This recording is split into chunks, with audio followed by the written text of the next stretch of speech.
Guys, please welcome from the man in the high castle, Alexa Davalos, Rufus, Sewell, and Chelah Horsdal. Thank you so much for being here. Thank you. It's good to talk to you all. Lack of sleep and all things considered, how are we feeling? Okay. All right. Pretty good? Doing all right. Coffee. Coffee, it does the trick. It keeps it together. Look, it's been almost 2 years since we've gotten new episodes of this show. That's a long time. Fans have been very excited for it, obviously. You tell me what took so long and what's been the reaction. We're not entirely sure what took so long. I mean, it's been ready. We finished a long time ago. It's been ready for some time, and I think once they realised it was ready to be shown, they waited for the optimum moment, which The is right exact moment. on Friday. It was As kind of opposed narrowed to- down to Friday. Yeah, of all right. the Fridays in the year, this was the one. This was the one. This is the one. When you meet a fan, what's the most common question you get about the show at this point? When? When? Yeah. Yeah. And Right what do you now. say? Like, we don't, what you just Soon. told me? Yeah. Soon. We don't know. Soon. And so it's Soon, got to be a promise. relief, not only obviously for the fan base, but for you guys that this is finally out there. People get to see all the hard work you've done. Yes, but not only that, we're already shooting season 4, Right. which is unusual. You know, it takes the pressure off because normally you wait to see how 3 does before you find out. But we've already got our job, so that takes the pressure off a little bit. We've also been keeping secrets for a long time that as of Friday, we won't have to keep anymore. When it seems like maybe it would be even more difficult to keep them because 4 is now happening. You're in this whole other mindset. Right. You're And I shooting forget and which you're season I'm being asked questions Right, about. That's right. the thing. It's like, you know, we're going to That's the fun. So accidentally. hopefully I can trip oh, you up and you 4. can give away some spoilers. I'll For try some your reason best. we seem to want those even though it would ruin it. Yeah, why? So going into season 3, let's talk about this and set it up a bit. Hitler's dead. Rufus, John feeling pretty good right now. He stopped the war to end all wars, celebrated very heavily at the end of that. It's a big deal. He's not feeling pretty good right now because some other stuff has happened. There's some other things, but he was celebrated for that. He was celebrated, but that doesn't Right. mean he was feeling good Okay. because he might have exchanged the life of his son, for example, As it turns out. for an honour that he didn't particularly want. What does he have, I guess, moving forward now as this season launches? What does he have in his sights now? What are the goals? What are Survival. Yeah. Survival is in his sights. He's not someone who's ambitious for ambition's sake. He's someone who's trying to protect his family, and there are people out to get him, and it seems that the only way forward is up or down.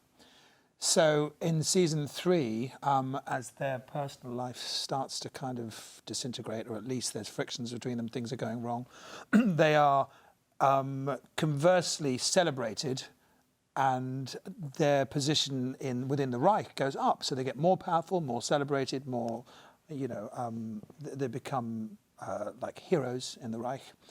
And he gets about nearly as far as you can get, whilst at the same time, everything else is falling apart inside. All right. So look, Alexa, Juliana was the reason John was able to do that. Basically saves the entire world, basically. At the same time, hits rock bottom at the end of season 2. Then the biggest surprise ever, Trudy is back. Not sure exactly how that was possible. What do we need to know here? And look, it's kind of like we saw her dead, spoiler alert.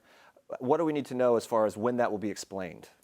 It will be absolutely explained rather quickly in season 3, kind of immediately. Okay. So I won't give it all away. Was it a surprise for you when you first, I mean, I know it's been a long time now, but you first read the script and then you see that Trudy's back, or was that something you knew was coming? It had been discussed, and certainly with the realms of, you know, alternate realities and alternate selves and whatnot, it was certainly possible.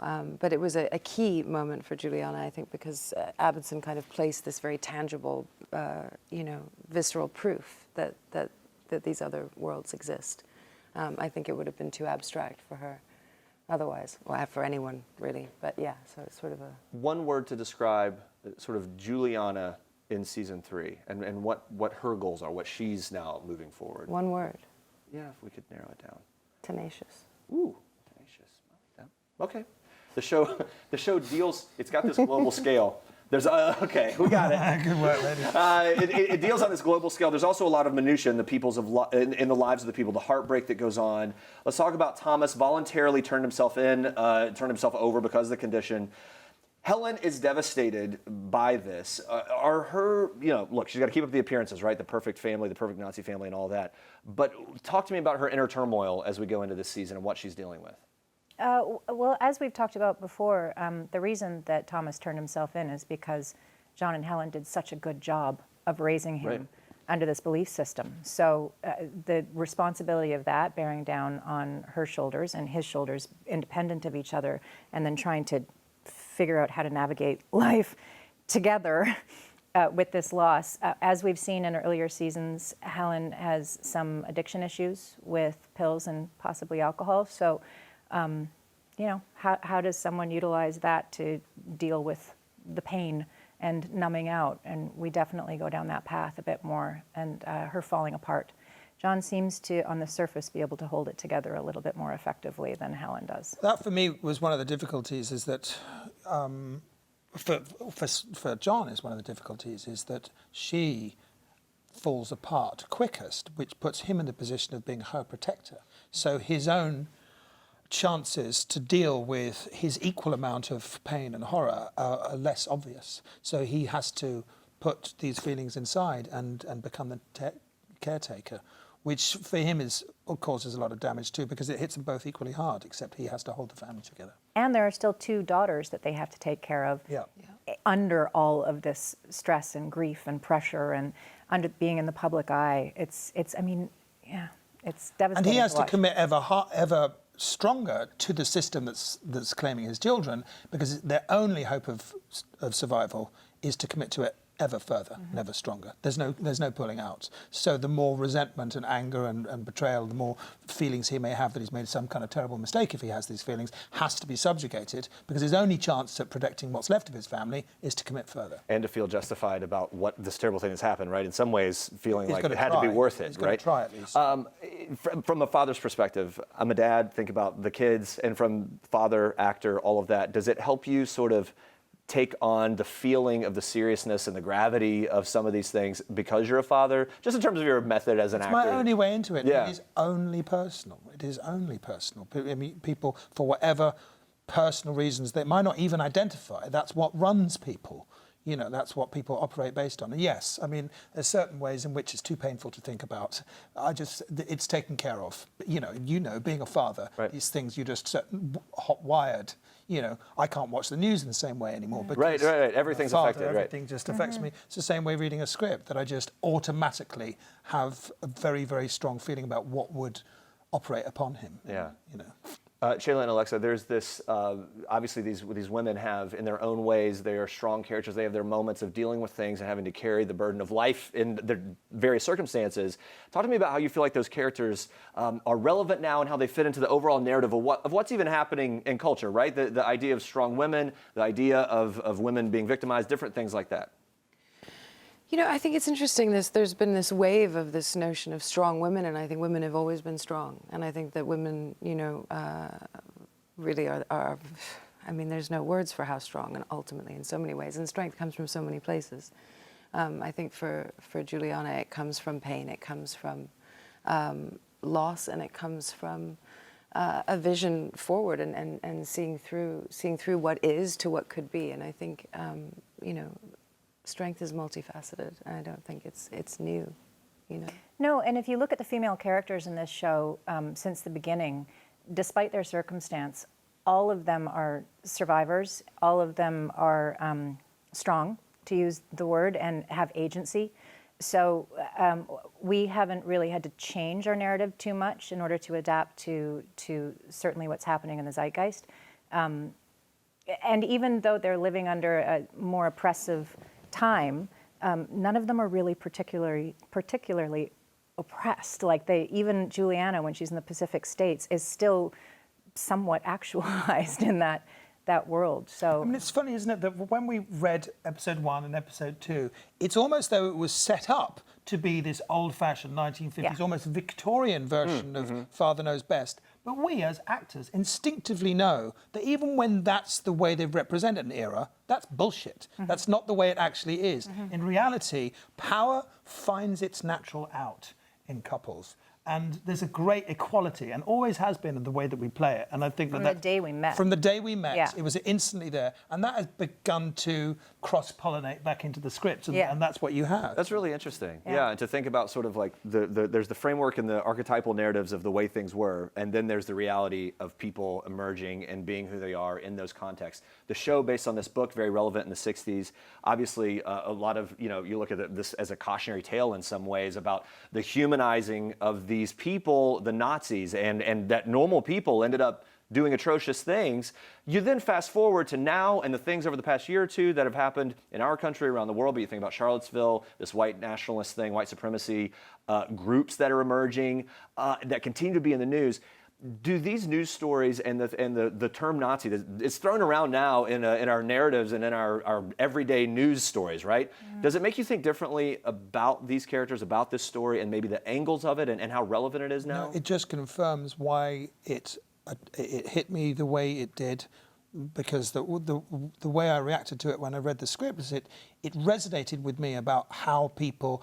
You say that it humanizes. It doesn't. Not it. What happens is it normalizes it, and this is what happens to us on set, is that we get used to our environment. What's common now is that we are now used to, in public discourse, language that we weren't used to even 6 months ago, even 3 weeks ago. That incrementally we get used to things. So now what surrounds us is extraordinary. I mean, but it was already, the seeds of it were already there when we were doing the pilot. I mean, we knew it felt like it was in the air. Have you noticed any shift in terms of reception of the show, fan reaction, anything like that over the past year and a half, in terms of feedback? Well, no, because we haven't been on the air in almost 2 years. Right. Yeah. It's shifted to when's the show back on? When's the show back on? Like even more so, like we really want to dig in here. Yeah. So demand's crazy. We really don't understand exactly who the man in the high castle is, how the films exist that are at the center of this whole thing. All right, so let's talk about Tagomi's meditation, right? We see this whole other world, this San Francisco, and sort of this revelation of the other family or other version of the family with the baby and all of that. Do you understand what's happening? Yes. Fully? Yes. You've seen beyond and you know where this fits? Yes, well, we have to build, I mean, especially with science fiction, you have to have a mythology that is very clear, right? Yeah, of course, right. Otherwise, the rules get, so yes, we do, and you will too. Okay, soon. I like what you said there. You have to know kind of the whole mythology of it so that the rules can stay in place. That's what I guess as viewers we need to, and we're slowly learning those rules. So you have now given me assurance. The rules are firmly in place. Correct. And so you can see belief in us. Right. You don't need to know what the rules are, but you will recognize, if we don't know the rules, you'll see it. We will be untethered. So the rules are basically so that once you know the rules, everything we have done will make sense in retrospect, I'm hoping. Makes a lot of sense. How about for you? In all of that. I'm just wondering about the mythology, what's happening with these the meditations and all and the what I guess what's your reaction as you saw those things? Yeah, I Chelah understand what's happening. Helen, of course, is not exposed to any of this, and you'll see in season 3 she has some questions about feelings that are happening that I think are related to the existence of these other worlds, but she's up until the beginning of season 3, she's completely unaware that they exist. By the way, it feels like it would be an actor's dream to be a part of a project that has so many layers like this. You've got the period piece, you've got the fantasy, the sci-fi. Is that a dream come true for you in some ways? To have that once depth? we allow ourselves to think it. Yes. Once we stop complaining momentarily.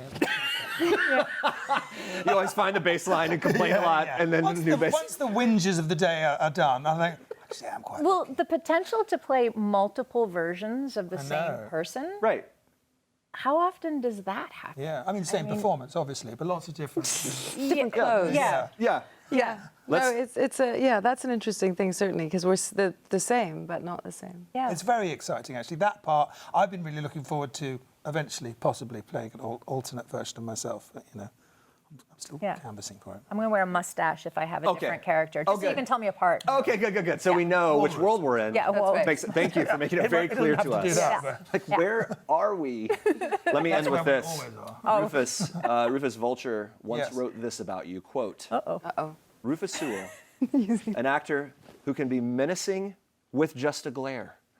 I would imagine that... They're missing 99.9% of what I'm actually like. That's the funny thing. Menacing with just the glare, though. That's it. How else did you do it? With your do you practice the menace and the glare? Do you practice it? Is it In case just... anyone was wondering what I do when I'm not working, I am At home, practicing my glares in the mirror. Just kind of giving the... Can you give me... Come on. I just want to know. If you want to see my one-dimensional bad guy, just look at my career. Okay, that's all you need for reference. Do I have a chance of kind of Is it a? Well, you're coming up with a kind of 80s pout at the moment, but it's similar. Well, Okay, an he 80s says. doesn't do it. Okay. Thank you. Which is my career. That was terrifying. Wasn't were you scared Oh of that? yeah, no, it's terrifying. Not buying for it. different No, reasons. but I had a side angle. So Okay, yeah, side eye doesn't matter. Thank you all for being here. Thank you. Thank Thank Talk you. to you. Check out the season 3 of The Man in the High Castle when it drops on Amazon Prime Video, October 5th.